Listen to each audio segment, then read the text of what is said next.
சிந்தனை என்பது மனதின் சுதந்திரம் பொறுத்தே அமையும்.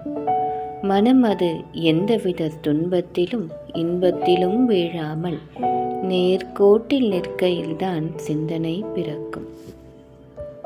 சிந்தனையாளருக்கு சினம் எழுவதில்லை. உயிரின் தன்மையையும் சுற்றுச்சூழலையும் புரிந்து வாழ்கையில் சினம் எப்படி எழும்? சிந்தனை என்பது நம் மரபில் இருப்பதுதான்.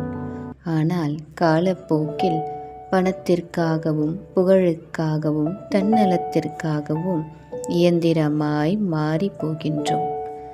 எது இயல்புத்தன்மை என்பதை மறந்து அனைத்தையும் உடனடியாக கிடைத்தால் போதும் என்ற தன்மையில் வேகத்தின் பின்னால் சென்று நம் சிந்தனைகளை இழக்கின்றோம்.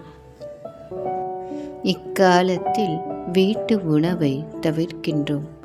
விழாக்களுக்கு தான் புது ஆடைகள் என்பது மறைந்து போய் எப்போது வேண்டுமானாலும் புது ஆடைகள் என்று வாழ ஆரம்பித்து விட்டோம். உறவுகள் கூடும் இடம் முன்பு வீடாக இருந்தது, இப்பொழுது உணவகமாக மாறிவிட்டது.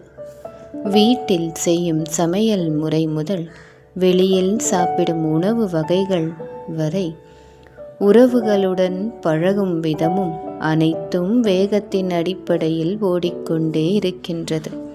வேகத்தை நிறுத்தி இயல்பு தன்மைக்கு வருகையில்தான் சிந்தனை பிறக்கும். சிந்தனையாளரால்தான் தன் குடும்பத்தை நன்முறையில் நடத்துவர். பின் தன் உறவுகளையும் தன்னை சுற்றி இருப்போரையும் வழிநடத்துவர்.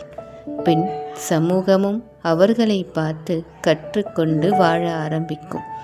சிந்தனை என்ற ஊற்றில் பயணிக்கத் தொடங்குவோம்.